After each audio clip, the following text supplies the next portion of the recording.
Welcome to Laugh, Cry, or Die. My name is Steve Wilbury. I'm a professional broken person, and I'm co-hosting this podcast with Naomi Strain, who also sucks at life. Joining us in our third seat today is Anna Stevens, our good friend who is currently being murdered by cancer. Hey, Hello, Anna. Anna. Hello. So the theme of today's podcast is misdiagnosis, and it's something that is profoundly common, especially amongst the ladies in medicine. And we've talked a little bit on this podcast before about how there's this when you're in a doctor's office and they tell you what's wrong with you, you have this, you're culturally conditioned to be like, oh no, they're the smart person, they know what's right. Yes. But they are a person, and people make mistakes, and people are often not as smart as they think they are. So we're going to talk about that, about how the fact that we, especially like if you're just somebody who goes to the GP and sees a doctor semi-regularly, it maybe won't be quite so noticeable. Yeah. But if you see a lot of doctors a lot of the time, then there are going to be situations where they think they know what's wrong with you, but they're actually wrong. Especially when you don't fit into a tidy little box. Like if there's an illness and it's always has these symptoms and this is always the cure. If you're slightly outside of that box, they kind of can shut off to that quite a lot, particularly like we mentioned before, especially with female, that if you're outside of that box, then it's probably to do with your periods or to do with your weight, or possibly you're just a hysterical lady. Yes. Because we get all flighty, we get all anxious. Drink some water and here's some pills. Yeah, stop being silly. Anxiety. Yeah. It's always anxiety. At least in the Victorian ages, they would give you orgasms to cure your hysteria. Where have all the orgasms gone, doctor? I just wanted to be locked away. Was that too much to ask? Locked away and given orgasms. All I want. And some Someone cocaine. restrain me and make me come over and over again. That's all I want out of my medical system. And then I'll get out of the surgery. I just wanted a padded room. Leave me alone. I don't want to talk to people. I mean, I didn't think that was a big ask, really. I would like a padded room. That would be quite useful. Yes, for you it would be. I think we've discussed that before. I think what you really need is a padded mug, Naomi, rather than a room. Is if we just pad all the things that you own, and then when you have a seizure, you just stop breaking your cutlery. Maybe that's what Tasman creative communities can fund for you. Some foam and bubble wrap. That's more important than a microphone for Steve. I broke my microphone, Anna, so my audio has been a bit squiffy for the last few weeks. I'm crying rivers of tears because I'm talking to you on my phone, and I don't even think to steal my daughter's ring light or anything. So, well, you look and sound lovely, so you get me au naturel, baby. Perfect. Ooh la la. Top half dressed. Are your legs hairy? Crazy. Completely nude from here downwards. I'm not wearing pants. Doesn't happen often. I am not in my robe right now. Well, okay, as fun as this silliness is, let's just tear into Anna's misdiagnosis story. What the fuck's your deal? What's been going on? And then we'll just natter. Right. So I contacted you, Steve, because this is something that's been sort of, I don't know, the synchronicity in life where, several things all happen at once. And, it just kind of, it was weighing heavy on me because there'd been a lot of people that I'd been talking to in the cancer community that sadly have very similar stories. And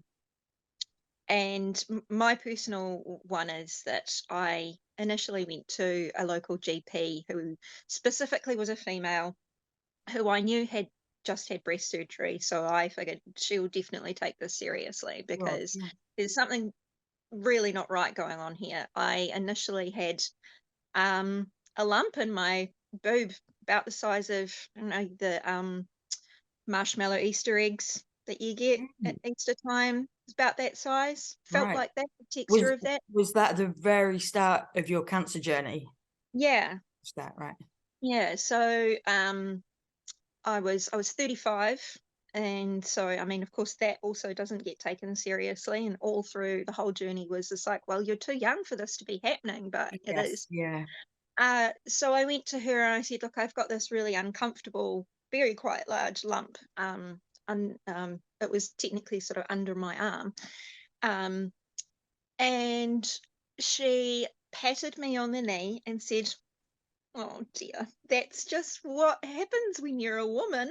This is part of Oh. woman. And like you said, Steve, these people are professionals. That's their job. They know these things. So I went, oh, I'm such a hypochondriac. Yeah, stop Um, overreacting, Anna. yeah, because that would be the last thing I'd want to be.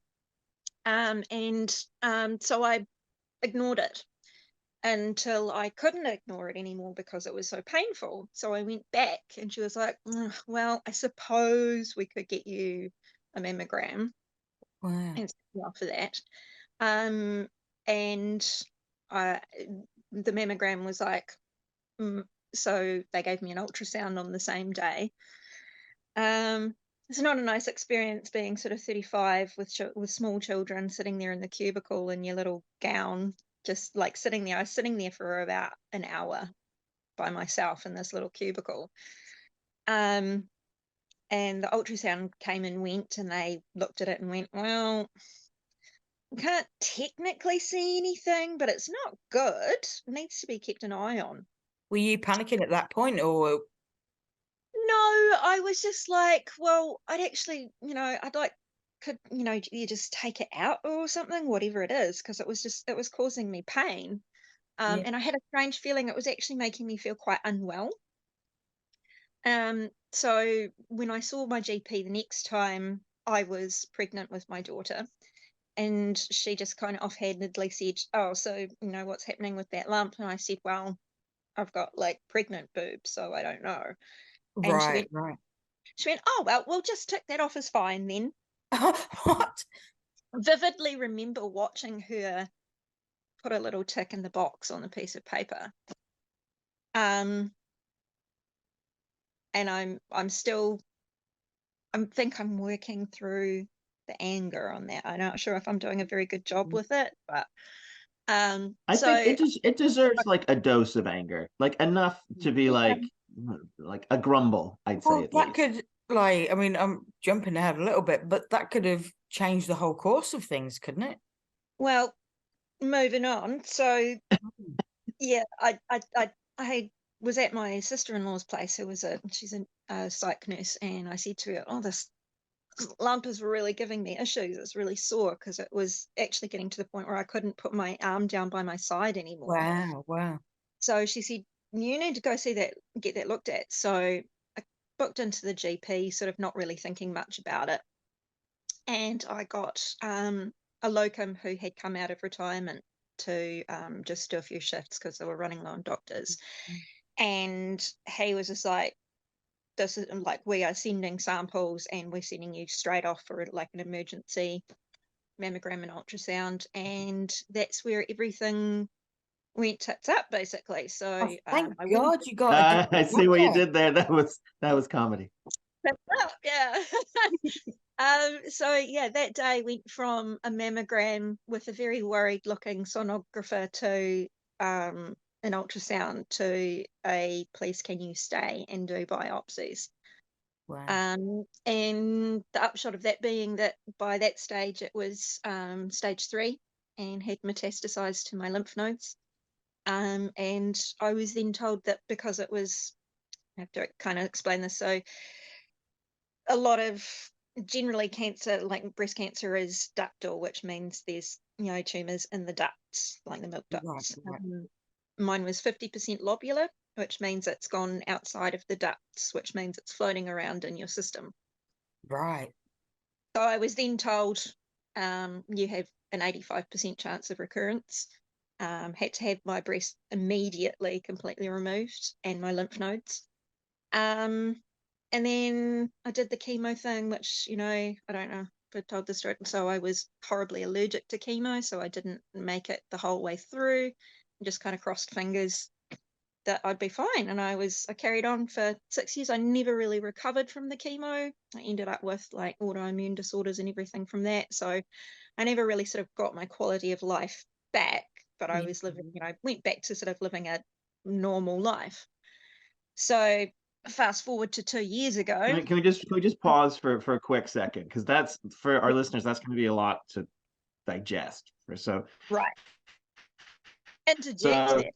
you got your, so this is like part one of the bullshit, because as Naomi said, at that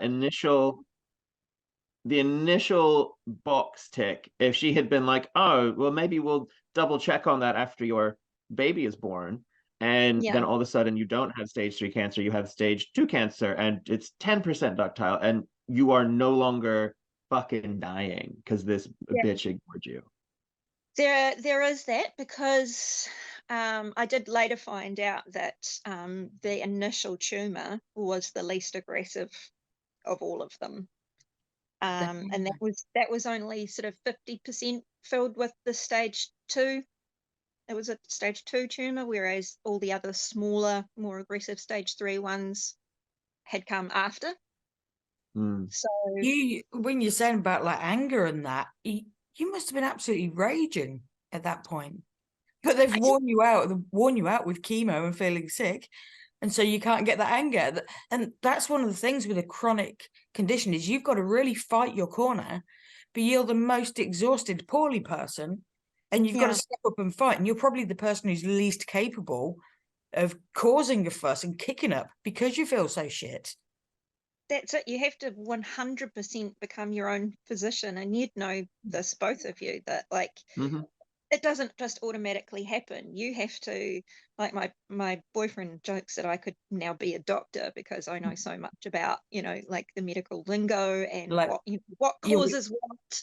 And like we know our bodies, we know when things are wrong, and when they say it's this, that, or the other, and we know it's not right. We are experts in our condition, and we have to go into the doctors and fight. And it's like, aren't we supposed to be on the same team? Yes. Like, why are we having to prepare for war just to get? Why are you arguing with me? Yeah. Like, are you trying? We don't want to be poorly, like we've, all had our various diagnoses, not as extreme as you, but when I've had to go and improve things about my seizures, it's like, why would I be doing it if it wasn't the case? Like, why would I choose to be living this life? And yeah, they, like I was saying previously about, if you don't fit into a nice tidy box, you're very much dismissed. And so you have to research, you have to find your own, cures or solutions or whatever. But you're weak and battered and unwell, and yet you've got to step up and have the biggest fight of your life. Yeah, exactly. Yeah, you get it. Yeah. Well, like when I have to go and get like 6 monthly medication reviews, and if I'm lucky, it's the same doctor. But if she's away or I can't get the normal one, I end up like giving a small lecture on pain management theory to a GP who's like, "Oh, that's so if you take too much of and really that wow, okay, so and then those two okay." You're like, why can't I just tell you what I should? You're right. We should, all three of us should have little hats and doctors' stethoscopes. Yeah. Well, with my misdiagnosis, sorry, say that again. Why am I giving you a TED talk about your job?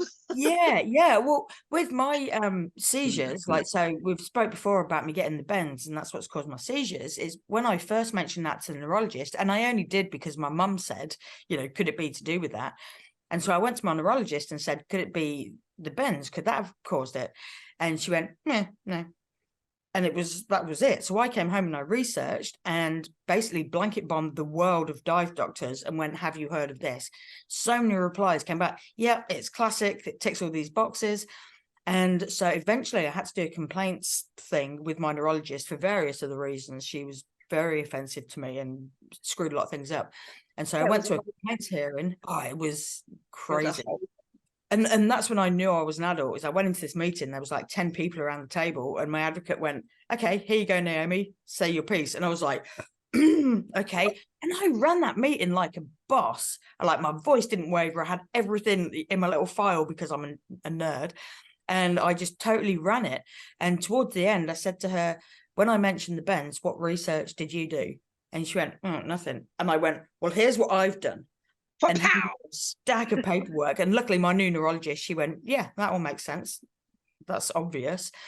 But the fact that as a professional in a very narrow field like neurologist, if somebody presents you with a possibly new idea, I personally would go, oh, a new thing to research. This could be educational. I might learn a thing. Whereas she just shut it down completely because she was God. Yes. You don't tell me what to do. I tell you what to do. Yes, exactly. Yeah, yeah. Well, I think it is that. I mean, you know, obviously we're kind of shitting on doctors, but it is that little bit of a God complex because you're like, well, I have saved so many people's lives. I'm very smart. And look, I have a piece of paper. I'm a fucking doctor. You know, the whole society is geared up to tell you just how fucking smarter you are than everybody else. And then someone comes in and makes your life difficult for a day with their stupid symptoms that obviously they aren't reporting properly because they're just stupid. Yeah, and they're overreacting. Yeah. Well, I want to give my little misdiagnosis story, and then we'll soldier on with part 2 of Anna's wild fucking bullshit.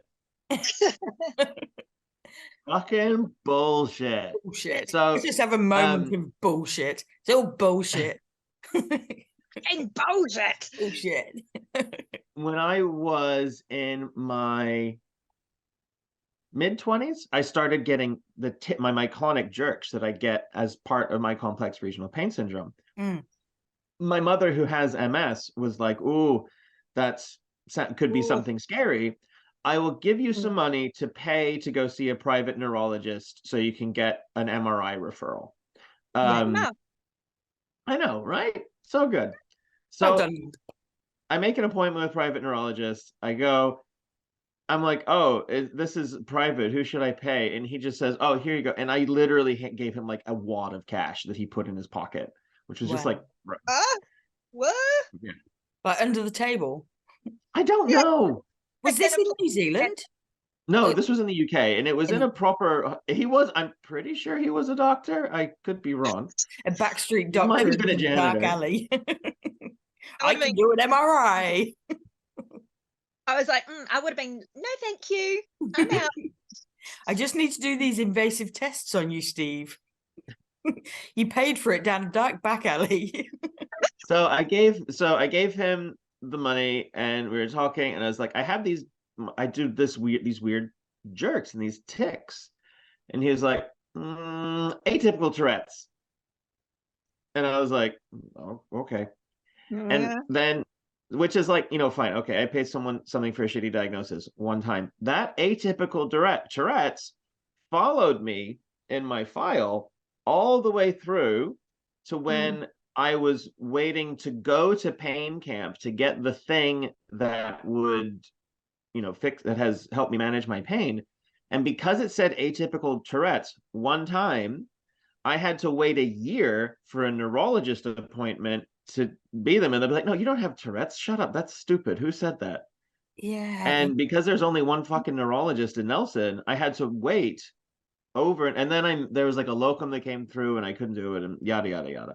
But yeah, like one person's wrong idea or dumb thing or conflating their self-importance with what's going on fucking tracks your shit. And if one person says you're a hysterical woman, you're a fucking hysterical woman. Yeah, well, I had head injury from a seizure, surprisingly, and the paramedics come to me and they said, yes, head injury, you're a bit concussed. And then I had another seizure, and the next day friend came around to see me, and I was pretty much lying on the floor, and this is a medical friend had come around to see me, and I was on the floor, not making much sense. And it was just after not long after I'd broken my ankle, and I'd taken morphine to go to bed, just half because I'm pretty drug sensitive. And then in the morning, I took another half, right? That was it. And so I was taken into hospital. Don't really remember any of this because I was concussed. And after all that, came home, and in the discharge form, she'd put accidental morphine overdose. Oh no, just morphine overdose. Didn't put accidental. And I was like, what? And I had to kick up such a fuss to get that changed to concussion, because that sticks with you. And then next time you go into hospital, oh yeah, this person does overdosing. That's what she does. And it does stay with you. And so like any slight wrong comment or a little byline, and like say with the paramedics coming to me, if you've got one person who's doubtful or judgmental, they get the next wave of new paramedics come in and they go, oh yeah, this is Nay, this is what happens. And that misinformation continues trickling down. So with you, Steve, with having that, it's like, yeah, you get it delays your treatment by a hell of a lot. Yeah. There's no way, and like, you know, you can get access to your information, but like you say, to get something changed or to like have a note put in there that's like, no, actually it is such a process. And as you say, we are the ones broken, struggling to like make sure our underwear are fresh, and all of a sudden I have to fight an entire fucking bureaucracy. No, fuck off. Yeah, it's like they're your team. They're supposed to be trying to fix you. And that's one sort of argument, not argument, one kind of chat that I have is it's your life. Like to them, it's like pop in and go, oh yeah, this isn't or is a thing. And then they disappear and carry on with their lives.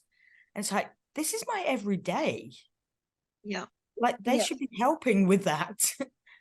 I have that so often, because it's like, who do I go to when I need the help? Because often it's kind of like a little bit like you at like an emergency situation. It's always at night, it's always on the weekend. But I don't ever feel like it's like serious enough to go to the hospital. But that I'm constantly spending sort of like, here, try this medication for 3 weeks, and then it's like 3 weeks of hell, and in between it's kind of like they don't want to see you. Yes. It's like, off you go, go do that, that'll fix you. Yeah. Like when they were giving me the wrong drugs, and I spent a lot of time in hospital with them, very close to death, you know, and kind of everybody else thought that was happening. And it's because they'd put me on new medication, and I kept saying, I feel like you're poisoning me, and got so dismissed. They're like, oh, you just don't like the side effects, just stick with it. And so I did, because they're God and they know best. And turns out, yeah, they were overdosing me, and yeah, I did nearly die, thanks. Yeah, cheers. Yeah. And they're like, oh, whoopsie.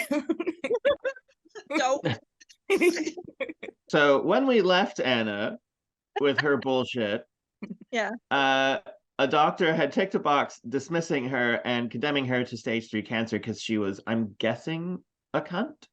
Sorry, that's a bit aggressive. I'm sure she wasn't a cunt. She's just, they're just. Don't forget I'm a racist. Oh, true.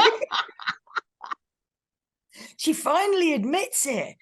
Ah, you know what? That's why she ticked the box. She was like, this fucking racist bitch. One less racist in the world. That's why you got cancer. Racism causes cancer. Totally does, eh? Can you imagine if it did? It would be brilliant. So good. It'd be amazing.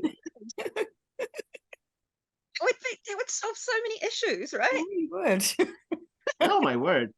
I'm thinking we should go to like Breast Cancer New Zealand and try and like pitch it. Be like, hey, what if we gave cancer to racist people? Yeah, they already don't listen to us. I'm sure if we popped into the doctors and said that, they're going to take us seriously. Oh dear.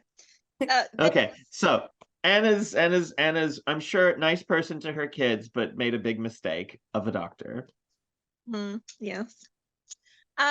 So I spent that 6 years of remission, you know, running around to rheumatologists and stuff, trying to figure out why I was still a sack of shit.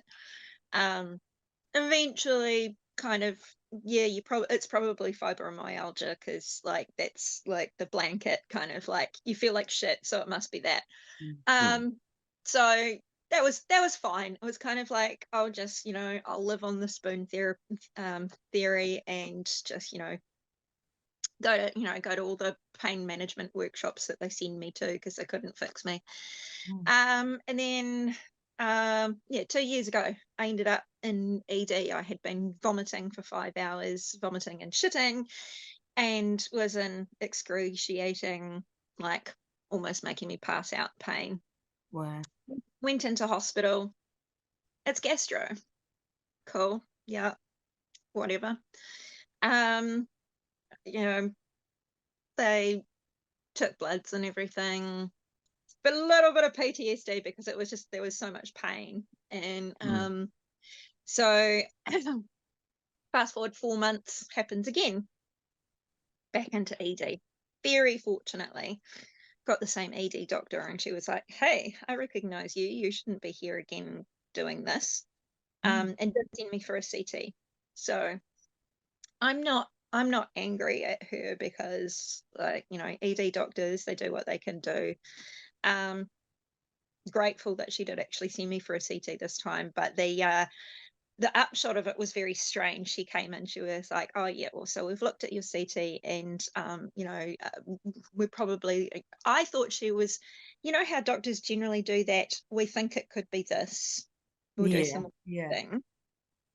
So you don't actually, until your oncologist or a surgeon says to you, oh yeah, it's cancer again, that's generally how it goes. But she said to me, oh yeah, you know, we're probably looking at cancer here. And I was like, oh yeah, okay, thinking she was saying we'll look into it kind of thing, but she was actually saying, hey, you have cancer again.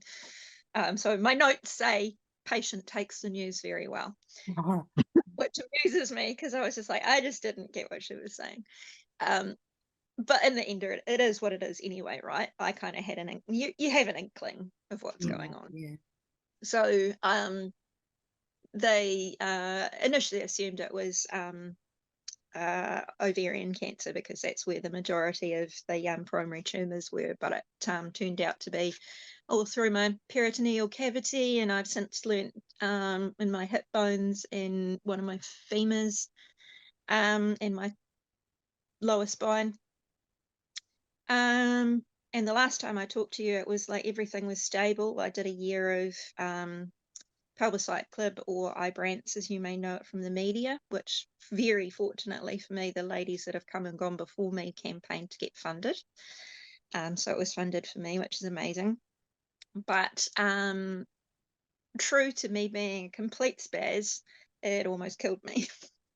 So I did a year of that. So these nice women went to all this work to get this fancy medication, and you and your uppity fucking immune system You're were just so like, no, I dramatic. want the top shelf shit. I want hypoallergenic cancer medicine. The gold standard. You want the homeopathic gentle stuff with the essential oils. That will work. So yeah, so lucky me, so unique, was horribly allergic to this gold standard, this will fix you, this could give you 10 years kind of medication. So I had a year on that and then after, you know, just under a year, the oncologist was like, I think we're looking at quality over quantity here, babe. And I was just like, yeah, I was actually going to say to you, look, can I stop this? Because I can't live like this. Yeah. And I have been so fortunate to have an entire year where that has kept me stable. Nothing grew. But so a couple of weeks ago, I went back to ED, didn't I? And what did they tell me?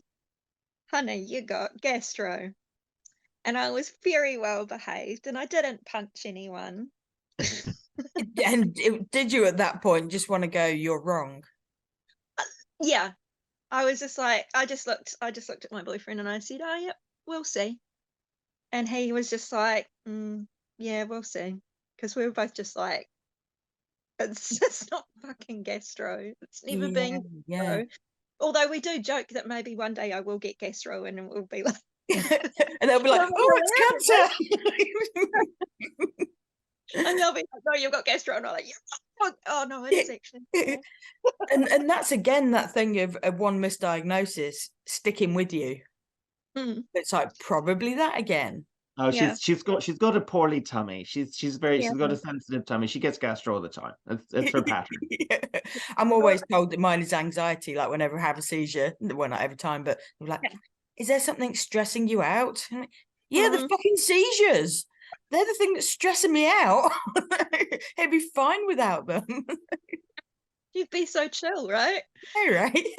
You know what's stressing me out? Your fucking face. It's your face. I'd feel so much better if I could just punch you. Oh, I'm sure it would work. I'm sure I would feel better. You should at least try it. We've tried everything else. Can't I hurt know. me. Yeah. Next time. So you went to ED and they said gastro and you were like, mm-hmm. And Mhm. then have you been back again? So 3 weeks later, I was just like, I had to go back to my doctor because I was like, I've lost 7 kgs. I can't eat. I'm in so much pain. I feel like vomiting all the time. And she was just like, oh, I mean, she was lovely. She was like, we'll need to look into it, but it is very likely that, you know, with the gastro, that your low immune system is just making it take longer to get over. And she gave me a whole lot of sort of like medications to help with like acidic stomach and stuff. Because obviously I've also had colitis as well, which is so fun. Um, Mm.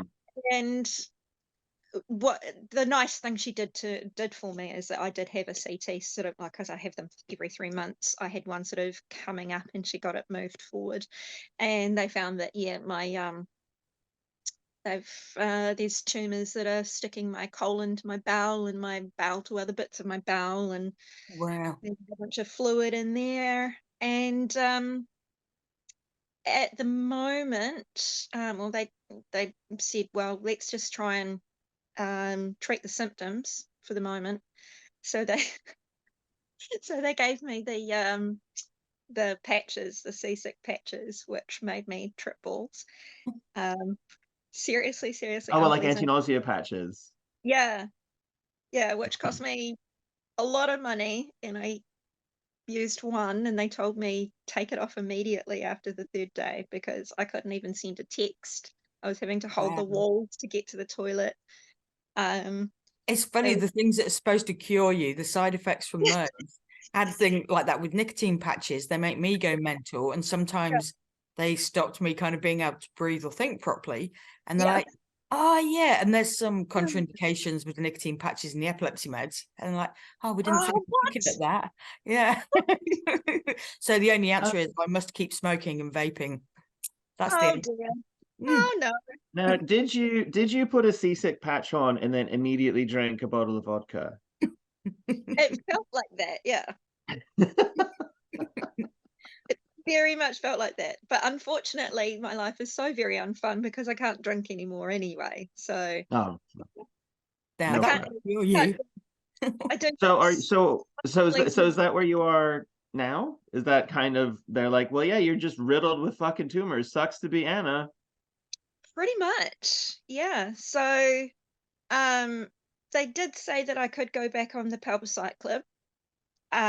But they are at the moment leaving that for the last resort because that will probably kill me before the cancer does. Right. Wow. Um, so um, Trying to so I was, yeah, so I was pick your very poison. I was allergic to the seasick patches. They told me to take psyllium hulls, which is kind of like Metamucil, to kind of keep everything moving through my bowel, Mm. and I didn't poop all week. You know how being like in the spaz club, like poop becomes seriously important to your everyday life? Yeah, a running theme that everybody suffers with poop. It's one of the few. It's one of the few good sensations. For You know, you, I maybe? recently I was on the 72-hour fast, and the worst part Mm. was that I just could not poo, and that was hurting so much. Like, and when I broke my leg, that was so much more painful than the actual thing that was supposed to be hurting. Yeah, when I had my mastectomy, it was like that was the worst part was not pooping. Yeah. It was At awful. least it takes your mind off having your boob cut off. Well, I mean, the boob cut off, it didn't really bother me that much, to be fair. I mean, it takes an emotional toll a lot more on a lot of people than it did for me. I was kind of lucky. I was just really happy to have this fucking thing off me. Yeah, yeah. I was This going to say, lump's been like, bugging me for years. See you, yeah, sayonara, lumpy lump. Motherfucker! yeah, say as somebody who's not had a boob cut off, I always thought that would be like, you know, a huge, like say, emotional thing and, you know, traumatic thing. But I guess when that's the thing that's causing you issues, it's kind of Mm. like, yeah, just get rid of that. Yeah, for a lot of women, it is a really emotional, loss of femininity, loss of intimacy because they Right. don't feel sexual anymore. They don't feel attractive. Mm. Um, for me, it was just like I just did not care. Like people would, because I just went lopsided. I wouldn't even wear a prosthetic or anything because it was Well, uncomfortable. I mean, luckily you're super hot anyway, so boob or not, you're good, you're sorted. Some people Right? said Anna was too hot, and that is actually the removing the boob actually brought her back down to the realm of mere Yeah. humanity. Maybe that's what So it was with the doctors. They were for the just best. jealous of your Yeah, perfect tits. they were like, we need to even this shit out. You are throwing the curve, bitch. I am trying to land a man, and here you are walking around with these two amazing cans. Thank you, no. Get it gone. Well, maybe that's why I've still got both of mine. They're like, nah, they're shit. We're not threatened by them. Just leave them. It's good. Yeah. No one's losing sleep over No, Naomi's no. boobs. Well, if it makes you feel any better, I do. Like people have stopped saying to me, "Oh, but you look so good," um, because I don't. They're now like, oh, I've got cancer. Yeah, you look it. You look like you have cancer, lady. You Can look like tell. you're dying a little bit. Can tell from across the room. Like, oh yeah, don't talk to Yeah. her. That's going to get awkward. Well, it is making it awkward for people because they are slowly watching me look, more and more unwell. Mm, And mm. know that I do see it in people's faces. They go, "Hey, Yeah, and nobody asks how you are I nowadays. was gonna ask how things are, but I don't want to know. Some people still do," and I'm like, "Probably don't ask." And they're like, "Oh, like that, eh?" And I'm like, "Yeah." Yeah, because people want to say the right thing, but there is no right thing.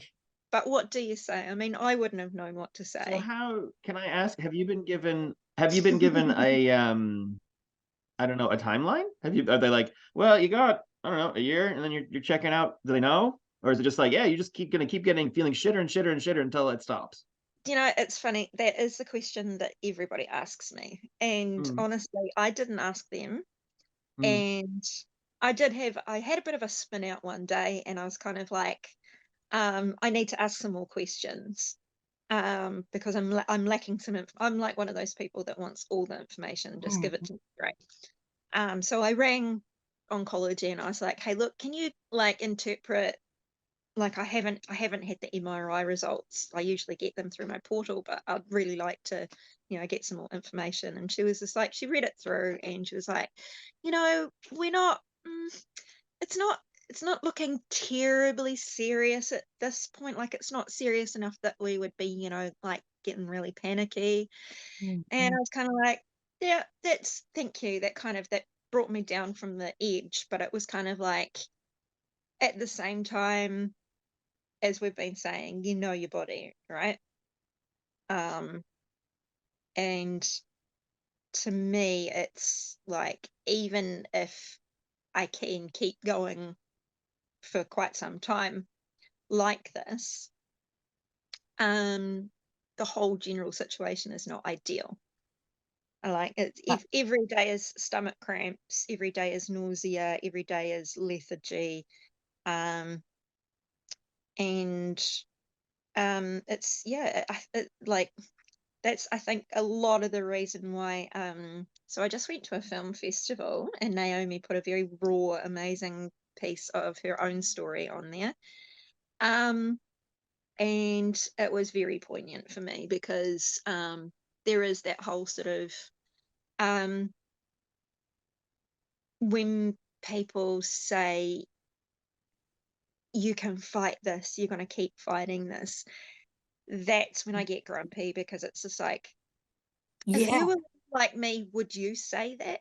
Yeah, To and some- it's almost like a slight, because people say, "Oh, you're strong and you can fight this," and it's like, you are strong, but you can't fight it, and it's almost like you're not being strong enough. You're not trying hard enough. You're failing in some way. That's it. That's it. That's it. If I lose, which I will, because people say to me, "Oh, you're not going to die. You're going to be here. You're going to live longer than me." I'm just like, well, the fact is, I'm not. I Yeah, am check going the to die. paperwork. Yeah, Mm, we are all going to die. I'm just going to do it sooner than as mm, I did. mm. And I don't We're think there's any. we're all marching towards death. Anna's on a fucking bike. Yeah. Yeah, and a newfangled electric bike as well. We're Yeah, all one of the really up any fancy ones that farther. goes like super fast. Oh, the fast track, baby. Um, yeah, and like, yeah, Naomi, you said, yeah, it's ever so slightly insulting, because it's kind of like it feels like everyone's saying you're not doing enough. Like, Yes. Yeah. especially with I mean, like in the cancer community, we joke about kale, and it's always the have you tried this? Have you tried that? And it's just like, oh, well, yes. Okay. Yeah, yeah, you do try everything. And it's like, yeah, people's good intentions, but it's not going to fix it, no matter Yeah. how much you try. Yeah. Yeah. But I mean, now it's kind of like I will give pretty much anything a go to try and lessen the effects of what's going on with me at the moment. So I have, been in contact with a green fairy, so I have high hopes for that. Um, Are you so just a quick green fairy question? Are you looking at the Rick Simpson oil stuff or just some good greens? If you're going to um, start doing a drug deal, then we should turn the camera off. No, no, no, no, no. It's just because like the thing is like with medical cannabis, I put quotes around it, specifically for cancer, it needs to be more than just like a bit of weed. You have to super concentrate it into this like thick, viscous, black 10 gajillion THCs. And then you have like a rice grain's worth of it pretty Right, regularly. right. so what I'm doing at the moment, I have pretty specifically blended oil and a balm. Mhm. Yeah. Okay. Yeah. No, that sounds like the good shit. The good shit. Mm. I mean, so the guy who I inherited my volcano from, he used it a lot, and specifically with brain cancer. Go on. Oh, a Your volcano is a medical is a so Storz and Bickel make a vaporizer that's like specifically for medical use. Like Mhm. all their stuff has like they use it like in Israeli hospitals and stuff. Like it's the one that if you're serious about using it as a medication, this is the German piece of equipment that you use. Right. And I got mine off of him.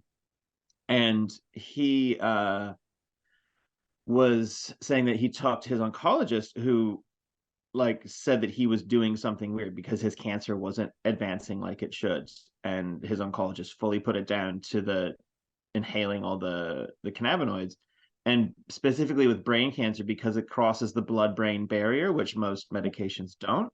It Mhm. is really effective in that ways, but it's not the catch all for everything. Have you tried CBD oil for Naomi? And Mm. it's all these things where like something it works for some people some of the time, not everyone all the time. That's all medications, isn't it? Yeah, yeah. Yeah, the amount See, of time I'm told to use cannabis. And it's like, yeah, I tried. It didn't work. And it's like, just try harder, just get more stoned. And just it's try like, harder. Do it again. yeah, yeah. But Yeah. No. drawing it back to me for a sec. You said something about the film that I made, and you told me about Lucy's reaction Mm. to that, and that felt kind of huge when you told me. Yeah, because I mean, this whole journey's been a part of her being since she was 5. So this is all she remembers is mum has cancer. Mm. Um, and so we just carry on. Everyone's like, "Oh, how are the kids?" And I was like, "Well, they're fine because this is just part of their reality." And they know the inevitability of it. So we don't, I mean, it doesn't sort of come up a lot, but I did look over at her at one point, and she was crying, and she grabbed my hand and hung on for dear life. And I looked over at her, and she just looked at me like she just was just like, I know this is how you feel. Um, and yeah, that was big, because it was kind of like an acknowledgement that even though we don't talk about it a lot, is that we are okay with it. And she does And acknowledge what's happening. We're yeah, not just that's ignoring kind it. of kind of like really healthy in a sad way. Yeah, That she exactly. kind of tap into that. Yeah, And yeah, when you told me that, it was like, if there's no other reaction to that bit of footage, that the fact that it did that, that's massive. Like I feel like when you told me that, like I felt like, I don't know, like goosebumps from that, because that's a big reaction. And well, I doubt there was a dry eye in the house either I saw night. that me and Donna, we were sitting there cackling and laughing. Like, Oh, look at you, look at my big face. look at you crying. Well, that's one thing I thought that people might like. Like, if somebody cries in front of you, they've got an obligation to go, oh, can I fix you? Whereas in that film, everyone can watch me being sad just voyeuristically, and they don't have to do anything. Go, oh, look Yeah, at a sad person. to me it was just right, the right level of real and raw, because it wasn't like um you have to sit here and watch this and be sad about it. It was basically just like, this is how it is for me. It makes me angry sometimes, it makes me sad sometimes, but this is my reality. um yeah, I just felt it, man. Well, just I think people, for anyone who hasn't, well, most people haven't seen Naomi's little short film. It was her just after getting home from hospital from having another seizure, and just being like, in after epilepsy or after seizures, you can be even more hysterical and feminine, Naomi, because your emotions are all running wild. Yeah, I'm not as tough and strong, and it's like everything's a bit more on the surface. And so, yeah, I kind of just spilled my guts, went, oh, I Um, don't feel shit, and let everyone into that. Well, and it is that intensely private place, because we talked about it on the show somewhere, like, you have that face that you put forward about, like with Anna, how are things going? Like, oh, you probably don't want to ask, because it's not polite to Yeah, fling your shit around if it happens to be mortal danger. People are busy thinking about how that's not going to happen to them today, Yeah, and it's yeah. So, rude so to when they shove it ask in how their you faces. were, it's like, for the purpose of this conversation, I'm fine. Yeah, they're like, I just wanted to know how you were, and now I'm crying. What the fuck? Not fair. yeah, This is but carry not on what I with the signed up for. conversation, fine. So, have you thought about just checking out Anna? That's something we have talked about on the podcast before. I don't know whether I talked about this last time. It was quite poignant when around about, well, pretty much exactly the same time when they took me off the medication and said quality over quantity. Um, I think it was the next day, watched the documentary about a Kiwi woman who had opted to use a euthanasia law to turn the light off. And also at the same time, a very good friend of mine visited on his way to the funeral of a good friend who had died of cancer very suddenly, and he had opted to turn the lights off Mm. on the Friday, but had naturally passed away on the Tuesday. So that brought up a lot of questions for me, because I was just like, will there come a time where I would make that choice? Um, and I had a chat to my family about it, and they were all very understanding. They're pretty understanding about the whole thing, having lost our brother already. They would have understood if that was the choice that I wanted to make, but in the grand scheme of things, I kind of have come to believe in our life on this planet as being quite a sort of I don't like an energy and a vibration kind of deal. Mm. And I kind of feel like there needs to be a natural progression for that kind of thing. That's just me personally. I have Yeah, that's fair. absolutely No, no. I think that's I totally understand why people make that choice. And I get it. And I was like very tempted to sort of like go down that track. But I think for my children, I think it needs to happen organically. mm, mm. Yeah. That would sting, especially because you have children who aren't like 45. You know, if Yeah, you were like, they're not grown. 87 and your kids were grown and you'd seen your grandkids and it was like, okay, I'm just turning the dimmer down now. I'm old, but Yeah, you so are. you're making the choice to leave them Yeah. rather than Yeah. being taken from them. Mm. And it's like, yeah, it's healthier for them to know that you didn't make that choice, I guess. But even if you changed your mind now, just because you've made that decision, it doesn't mean that further down the line you can't change your mind. Exactly. There may come a time where it's just too much. I'm not but- encouraging you to do it. Like, go on. Yeah, change your mind. Go on, You can go do on, it. go You on, can do Anna, it. go on, go on. Yeah, Go on. Yeah, You know yeah. what we'll do? Passion. We'll get a bottle of morphine, a bottle of Jack. We'll make it a party. It'll be great. Come on, homeschool DIY style.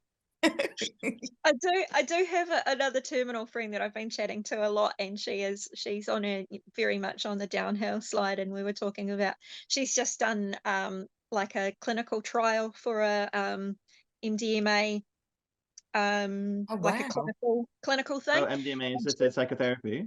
Yeah. And so yeah, she did her guided trip and everything, and she was just like, it was so amazing. I'm signing up to do it again. I wish we could do it together. We should be able to get together and do it as like cancer girl, group therapy. And I'm just like, Just a big party. that would be amazing. We could we could talk and laugh and cry and trip. Yeah.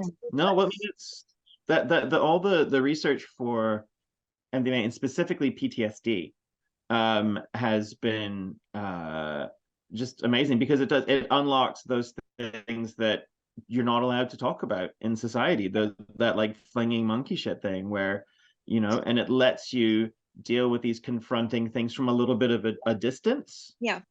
So it's that much more or less affecting. And like we've been talking about psilocybin for you, Anna. Yeah. And that the research that I've read has been like, you go on this trip, you have this thing, and it's that idea, like you were saying, that like I am a piece of a larger puzzle, and that once I'm gone, something is still going to keep going afterwards. And Yeah. that just thing that like when my lights go off, the whole world isn't going to disappear. Yeah. Just kind of brings a bit of peace that's difficult to describe in words. But yeah, I think that since you have cancer that's terminal, we should take up heroin, all of us. Yeah, I reckon. What's the worst that can happen? Although, actually, having said that, I do have opiate-induced hyperalgesia. So if I take heroin, I would probably just end up in more pain. But I would do it for you, Anna. I would do heroin for you. Maybe heroin's the cure. You might go, oh, fix the cancer. I don't know. I think heroin, having researched the effects of it, I think I would probably end up just like in a worse state. But I'm Yeah, you'd thinking end up like super constipated. I'm thinking cocaine myself. Ah, did you know that everyone else is a horrible, annoying monster on cocaine? I'm amazing on I cocaine. think we've Everybody actually else. we have had a conversation in one of the podcasts that I don't think I've released just yet, but we did chat about how there's literally no downside to cocaine, and nobody has ever had any problems with it, and it's really good, and we're advocates. I've never had cocaine, but I'm willing to give it a shot. Maybe cocaine cures epilepsy, Naomi. You need to try all of the medical options. yeah, You're I'm just being closed-minded. trying hard enough. I need You're to try not trying hard enough to defeat it, so you should take cocaine. And then when I get arrested with a load of wraps of coke in my pocket, it's for my seizures. I promise. It's my medical cocaine. I take it with my apple cider vinegar and my kale. While listening to whale music and tingling bells. Tingling my bell. Hey. It's funny because sex. We do generally degenerate into the sex and drugs route.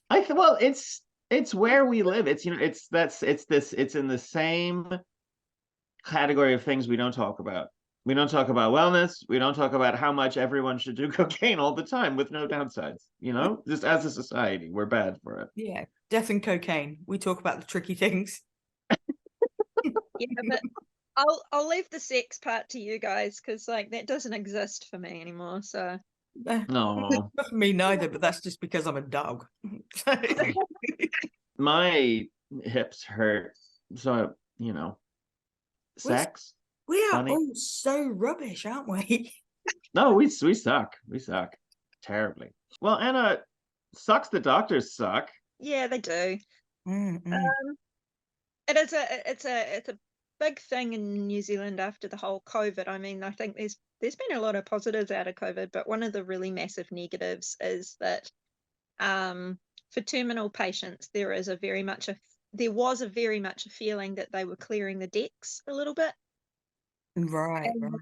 and that has been pretty much confirmed by one of the documents from the health minister. And you'd have to go and look it up. I can't really paraphrase it, but there is very much a sense of like, oh well, you're dying. Sorry about that. Sort of written you off to make space Yeah. for the right. There's not enough medical staff. There's not enough hospital space. It's just, I'm very, very fortunate that we have an amazing hospice here in Nelson. And this, I think we should say that we have spent a lot of time shitting on doctors, but yeah, there are good doctors and there are bad doctors who make good decisions and good doctors who make bad decisions, and that we would not be here at all were it not for their work. And it's good for us to have a grump and to clear the air, but like doctors are pretty cool. Yeah, I must admit the majority of doctors, nurses, paramedics have been very supportive and very understanding and have done their best to look out for my best interests.